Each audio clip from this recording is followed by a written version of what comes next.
తెలంగాణ రాజకీయాల్లో దశాబ్దాల కాలం పాటు చెరగని ముద్ర వేసిన ఒక ధృవతార, కాంగ్రెస్ పార్టీకి వెన్నెముకలా నిలిచిన ఒక సీనియర్ నాయకుడి గణం ఈ రోజు మూగబోయే దిశగా అడుగులు వేస్తోంది.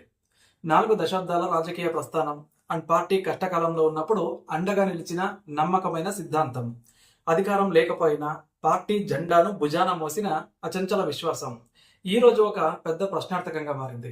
జగిత్యాల గడ్డపై కాంగ్రెస్ అంటే జీవన్ రెడ్డి, జీవన్ రెడ్డి అంటే కాంగ్రెస్ అనే స్థాయి నుండి ఈ రోజు అదే పార్టీకి ఆయన వీడ్కోలు పలికే పరిస్థితి రావడం కేవలం ఒక వ్యక్తిగత నిర్ణయం మాత్రమే కాదు, అది తెలంగాణ కాంగ్రెస్ అంతర్గత రాజకీయాల్లో ఒక పెను మార్పులకు సంకేతం లాంటిది.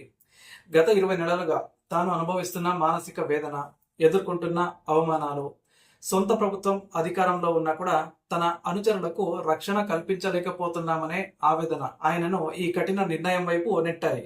సో మార్చి 25వ తేదీన తన రాజకీయ భవిష్యత్తుపై తుది నిర్ణయం ప్రకటిస్తానని ఆయన చేసిన ప్రకటన ఇప్పుడు రాష్ట్ర వ్యాప్తంగా పెను సంచలనం సృష్టిస్తోంది. అసలు జీవన్ రెడ్డి గారు ఎందుకు కాంగ్రెస్ పార్టీకి రాజీనామా చేయాల్సి వస్తోంది అనే విషయాల్లోకి వెళితే, అది కేవలం నిన్న మొన్నటి అసంతృప్తి కాదు, గత 2 ఏళ్లుగా సాగుతున్న ఒక సుదీర్ఘ రాజకీయ సంఘర్షణగా మనకు కనిపిస్తుంది. ప్రధానంగా జగిత్యాల నియోజకవర్గంలో చోటు చేసుకున్న పరిణామాలు దీనికి ప్రధాన కారణం అన్నమాట. గత అసెంబ్లీ ఎన్నికల్లో బీఆర్ఎస్ నుంచి గెలిచిన డాక్టర్ సంజయ్ కుమార్ ను కాంగ్రెస్ లోకి చేర్చుకోవడం ఈ వివాదానికి బీజం పోసింది. అసలు దశాబ్దాలుగా సిద్ధాంతపరంగా పోరాడిన వ్యక్తులను, రాజకీయ ప్రత్యర్థులను ఏమాత్రం సంప్రదించకుండా పార్టీలోకి ఆహ్వానించడం, వారికి తగిన ప్రాధాన్యత ఇవ్వడం అనేది జీవన్ రెడ్డి వంటి సీనియర్ నేతలకు మింగుడు పడటం లేదు. పార్టీ కోసం పనిచేసిన వారికంటే ఇతర పార్టీ నుండి వచ్చిన వారికే అధిక ప్రాధాన్యత దక్కుతుందనే భావన ఆయనలో బలంగా నాటుకుపోయింది. సో తనను నమ్ముకున్న కార్యకర్తలు, తన వెంట నడిచిన నేతలు ఈ రోజు జగిత్యాలలో అనాథలుగా మారుతున్నారని, అండ్ పోలీసు యంత్రాంగం కూడా ఫిరాయింపు నేతలకే ఒత్తాసు పలుకుతోందని ఆయన బహిరంగంగానే ఆరోపించారు. సో ఈ క్రమంలోనే ఆయన అనుచరుడైన గంగారెడ్డి హత్య ఉదంతం ఈ పరిస్థితిని మరింత దిగజార్చింది. 2024 అక్టోబర్లో తన ప్రధాన అనుచరుడు గంగారెడ్డిని ప్రత్యర్థులు దారుణంగా హత్య చేసినప్పుడు అది తన కుటుంబ సభ్యుడిని కోల్పోయినంత బాధను జీవన్ రెడ్డికి మిగిల్చింది. సో సొంత పార్టీ అధికారంలో ఉన్న తన క్యాడర్కు రక్షణ లేకపోవడం, నిందితులపై కఠిన చర్యలు తీసుకోవడంలో పోలీసులు విఫలమయ్యారని ఆయన భావించారు. ఆ సమయంలో ఆయన హైవేపై బైఠాయించి చేసిన నిరసన, మీ కాంగ్రెస్ కు ఒక దండం, మమ్మల్ని ఇలాగైనా బతకనివ్వండి అని చేసిన వ్యాఖ్యలు ఆయనలోని తీవ్ర అసంతృప్తికి పరాకాష్ట అన్నమాట. సో అప్పటి నుండి ఆయన పార్టీలో కొనసాగడం కేవలం ఒక లాంఛనంగానే మారింది తప్ప మనసు మాత్రం పార్టీకి దూరం అయిపోయింది. ముఖ్యమంత్రి రేవంత్ రెడ్డి గారి పనితీరుపై, ముఖ్యంగా ఫిరాయింపులను ప్రోత్సహించే విధానంపై ఆయన తీవ్ర అసమ్మతి వ్యక్తం చేస్తూ వచ్చారు. నిబద్ధత గల కార్యకర్తలకు అన్యాయం జరుగుతున్నప్పుడు పదవుల్లో కొనసాగడం వృథా అని ఆయన నమ్ముతూ ఉన్నారు. సో ఇక జీవన్ రెడ్డి గారి రాజకీయ నేపథ్యం చూస్తే ఆయన ఒక సాధారణ నాయకుడు కాదు. 1981లో మల్యాల పంచాయతీ సమితి ప్రెసిడెంట్ గా తన ప్రస్థానాన్ని ప్రారంభించి ఆ తర్వాత 1983లో తొలిసారి ఎమ్మెల్యేగా గెలిచి ఎన్టీఆర్ గారి క్యాబినెట్ లో మంత్రిగా పనిచేశారు.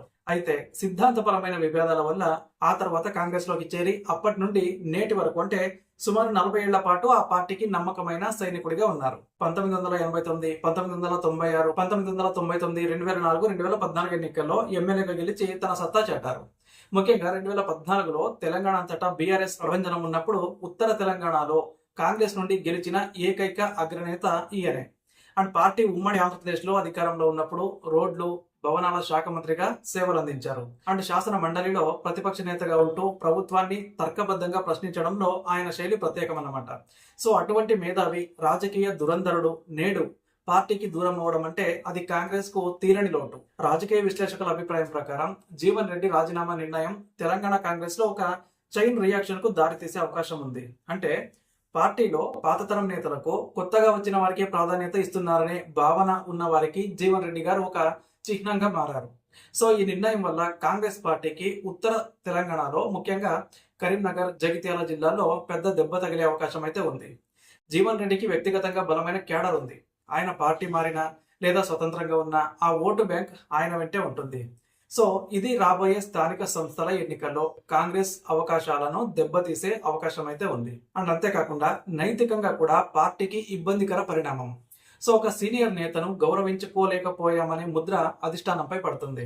పిసిసి అధ్యక్షుడు మహేష్ కుమార్ గౌడ్ స్వయంగా వెళ్లి బుజ్జగించిన ఆయన మెత్తబడకపోవడం చూస్తుంటే ఆయన మనస్తాపం ఏ స్థాయిలో ఉందో మనం అర్థం చేసుకోవచ్చు.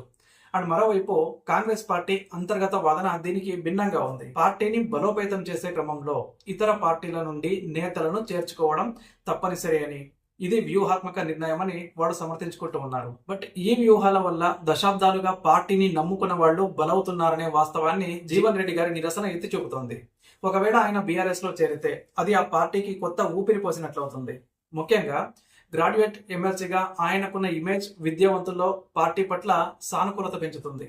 ఒకవేళ ఆయన స్వతంత్రంగా ఉండి ఒక సామాజిక సంస్థ ద్వారా సేవ చేయాలి అని భావిస్తే అది ఆయన నైతిక విలువలకు నిదర్శనంగా నిలుస్తుంది. సో ఏది ఏమైనా జీవన్ రెడ్డి వంటి మేధావి రాజకీయ నాయకుడు అసంతృప్తితో పార్టీ వీడటం అనేది ప్రజాస్వామ్య వ్యవస్థలో ఒక గంభీరమైన చర్చకైతే దారితీస్తుంది. పదవుల కోసం పాకులాడే ఈ రోజుల్లో ఆత్మగౌరవం కోసం పదవిని పార్టీని తృణీకరించడం ఆయన వ్యక్తిత్వానికి నిదర్శనం అన్నమాట. సో జగిత్యాల రాజకీయాలు ఇప్పుడు ఒక కీలక మలుపులో ఉన్నాయి. సంజయ్ కుమార్ మరియు జీవన్ రెడ్డిల మధ్య సాగుతున్న ఈ ప్రచ్ఛన్న యుద్ధం చివరకు ఒక సీనియర్ నేత నిష్క్రమణకు దారితీసింది. ఇది కేవలం ఒక జిల్లా సమస్య కాదు. రాష్ట్ర వ్యాప్తంగా ఉన్న కాంగ్రెస్ నిబద్ధత గల నేతలందరిలోనూ ఒక రకమైన అభద్రతా భావాన్ని కలిగిస్తోంది. పార్టీ కోసం కష్టపడితే గుర్తింపు ఉంటుందా లేదా, అధికారంలో ఉన్నప్పుడు గెలిచిన వారికే పీట వేస్తారా అనే చర్చ అయితే మొదలైంది. అండ్ జీవన్ రెడ్డి గారు లేవనెత్తిన అంశాలు తార్కికమైనవి. పోలీసులు రాజకీయ పక్షపాతిగా వ్యవహరించడం, శాంతి భద్రతల విషయంలో లోపాలు ఉండటం వంటివి ఒక పాలక పక్షానికి హెచ్చరిక లాంటివి. సో ఈ నిర్ణయం వల్ల కాంగ్రెస్ కోల్పోయేది కేవలం ఒక నాయకుడిని మాత్రమే కాదు, ఒక విలువైన సలహాదారుని, ఒక ధైర్యవంతుడైన కార్యకర్తను మరియు వేలాది మంది నమ్మకమైన ఓటర్లను. మార్చి 25న ఆయన తీసుకునే తుది నిర్ణయం కోసం కేవలం జగిత్యాల ప్రజలే కాదు, మొత్తం తెలంగాణ రాష్ట్రం ఆసక్తిగా ఎదురుచూస్తోంది. సో ఈ రాజకీయ సంక్షోభం నుండి కాంగ్రెస్ అధిష్టానం ఎలాంటి పాఠాలు నేర్చుకుంటుంది మరియు తదుపరి నష్టం జరగకుండా ఎలాంటి నిర్ణయాలు తీసుకుంటుంది అనేది ఇప్పుడు రాజకీయ వర్గాల్లో హాట్ టాపిక్ గా మారింది. సో ఒక ప్రస్థానం ముగిసి మరో కొత్త అధ్యాయం మొదలవబోతోంది. జీవన్ రెడ్డి గారి సుదీర్ఘ రాజకీయ ప్రయాణంలో ఇది అతిపెద్ద మలుపు అన్నమాట. పార్టీ పెద్దలు ఇదే విషయాన్ని ముందే గుర్తించి ఉంటే పరిస్థితి ఇక్కడి వరకు వచ్చేది కాదేమో. కానీ ఇప్పుడు కాలం మించిపోయింది. నిర్ణయం ఆయన చేతుల్లో ఉంది. ఫలితం కాంగ్రెస్ పార్టీ భవిష్యత్తుపై ఆధారపడి ఉంది. సో రాజకీయాల్లో ఎప్పుడు ఏం జరుగుతుందో చెప్పలేము, కానీ జీవన్ రెడ్డి వంటి నేతలు తీసుకునే నిర్ణయాలు వ్యవస్థలో ఒక ప్రకంపన సృష్టిస్తున్నాయి అనడంలో సందేహం లేదు. ఆయన తదుపరి అడుగులు ఎటువైపు పడినా అవి జగిత్యాల ప్రజల శ్రేయస్సు కోసమే ఉంటాయని ఆయన మద్దతుదారులు బలంగా నమ్ముతూ ఉన్నారు. సో ఈ పరిణామం తెలంగాణ రాజకీయాల్లో ఒక కొత్త చర్చకు, కొత్త సమీకరణాలకు నాంది పలుకుతుందని చెప్పొచ్చు. అండ్ మీకేమనిపిస్తోంది? జీవన్ రెడ్డి గారు ఈ నిర్ణయం తీసుకోవడం కరెక్టేనా? కామెంట్స్ లో రాయండి. అండ్ అలాగే మన ఛానల్ ను సబ్స్క్రైబ్ చేసుకొని పెట్టుకోండి.